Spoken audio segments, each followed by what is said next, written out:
Well, how much help was Bear giving you at that time? Barry was no help. He's never helped me. I mean, this whole facade, Barry Greenstein helps me. He doesn't help me with anything. No, Barry, we chatted a little bit. One thing that's really difficult, especially with poker players who really don't know anything, which is where I was at that point, they always want, or at least I did, I can only speak for myself, I guess, I wanted it to be like poker school. I had this idea I was going to come in and we're going to sit down and there'd be charts and all this kind of stuff, and it would just tell me, okay, you got to do this, you got to do that, you got to do this. But of course, it wasn't like that, and Barry understood that, and what he said was, go play, go get some experience. Because really, until you have some experience, you don't even know what questions to ask. Right. So I would ask him these things like, bro, I don't understand, I have ace king and an ace flopped, I lost the hand, which I've done. Just ridiculous questions that, when you fit it into a framework of poker and understanding the game, it really doesn't make any sense. Right. So I went through that. And he didn't help me a lot, but he did, he helped me in his own way, which was go get some experience, go learn, and then slowly you can come back and we'll have things to talk about. And that's what I did. And, I had a little bit of success here and there. And then, of course, as I got better, and as I started to have some big results, like at the World Series of Poker in that, I guess it was 2005, then it was like, oh, okay, now I can help you out. Now you have some potential, and we'll get into it. That was next. 2005, World Series of Poker. Yeah, Sarah Germain. Yeah. You reached 2 final tables. I did. Luck box again. 5th in limit, 8th in pot limit. Yeah. Right? How do you explain that success? Well, it's funny because I don't consider it success. And it's something I talk about all the time. If I could play those 2 tables over again 1 year later, I think it would be pretty difficult for me to lose them. Right. I think I probably would have 1 bracelet, maybe even 2. And that's not being arrogant. That's just, that is the level of difference between how I was playing at that point in 2005 and how much I learned a year later. So, I guess if you look at it as success, really I just played really, really tight.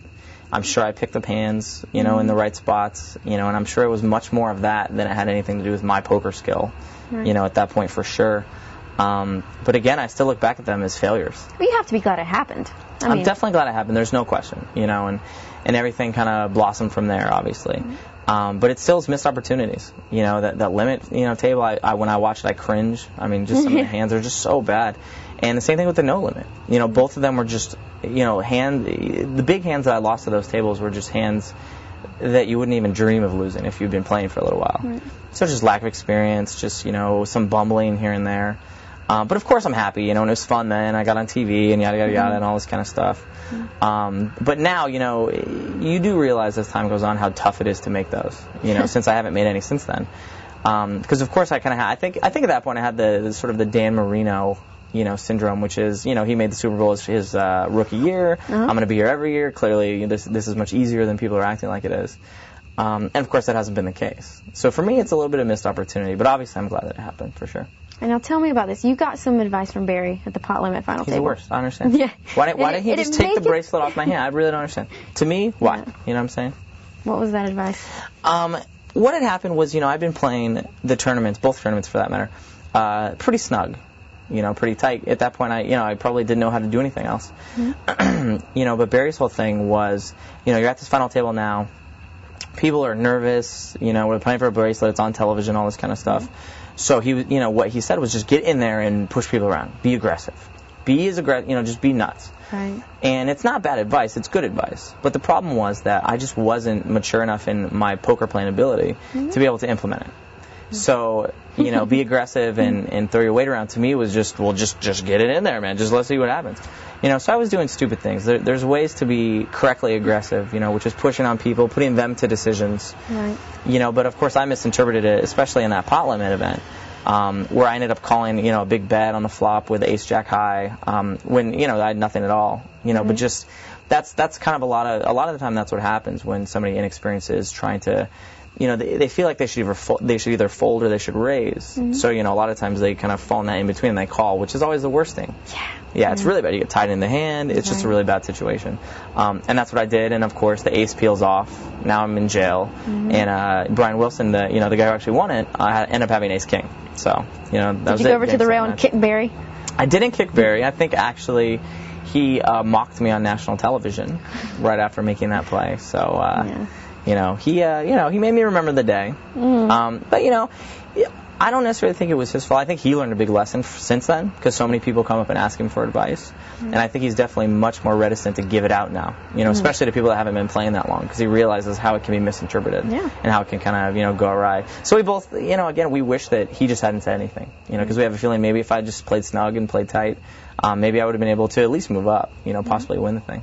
All right, but it's all right. March 15th of last year. I don't know if it's all right. WPT Shooting Star Championship. Oh, this is funny. You took 7th. And then 5 months later, you took 7th again in another WPT event. Yeah. This time at the Legends. Tell me about that. How did it feel? It sucked. Yeah. It sucked. The first one, it was interesting. The first one, the event at San Jose kind of, I was so famous for so long for blowing up. For getting all these chips, and then all of a sudden it goes awry, and it's knucklehead Sebok again. That was the last event where I had sort of a mini blow up again. I feel like that final table I didn't reach because of myself. I didn't play well. I made, in specific, I made some bad plays against Ted Forrest. Excuse me, 2 or 3 hands actually, that just killed me. And it seemed like no one else that I was playing with that last day could do anything to me. But Ted just tortured me over and over and over. So I had a little mini blow up there. And that was, the closest, obviously, I'd ever gotten to a final table. You can't get any closer on the WPT other than that, other than making it. But I do remember saying that's the last time that's going to happen, Yeah. And it kind of set off this sick run for me that always culminated in these bubbles, which is sick, I mean, you always see, you see these guys. Griner went on that sick run for a long time, and different people go on these different runs. I went on my run too. I mean, I finished 7th there. That World Series, I final table bubble 3 events. Yeah. I had like 11th, all these, so it was really pretty sick. And then I immediately came out to the bike, which was, about a month after the World Series. Same thing, that I was playing great. It just wasn't. It was culminating in these like 7th, to 10th places rather than 1st and 2nds. So it was frustrating, man. I mean, I was frustrated as hell. But it's a different kind of frustration than I'm just playing badly, I'm not getting anywhere. I was always getting really close, there's no question. Then we come onto the bike, had a huge first day there. I ended up busting Christy Gazes in a pretty bad beat. So got a bunch of chips. Then immediately the second day I got knocked down. And then for the rest of the tournament, I would say until towards the end of day 3, I was always short. Always short, playing this kind of dogged style. I just decided I'm just not going to blow up. I'm not going to do that anymore. I'm going to get in there. I'm going to fight no matter what, even if I don't have chips.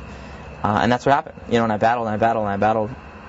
Finally built up, a massive chip stack. I guess it was towards the end of day 3 or 4. And I felt like I played great. That probably was the best tournament I ever played.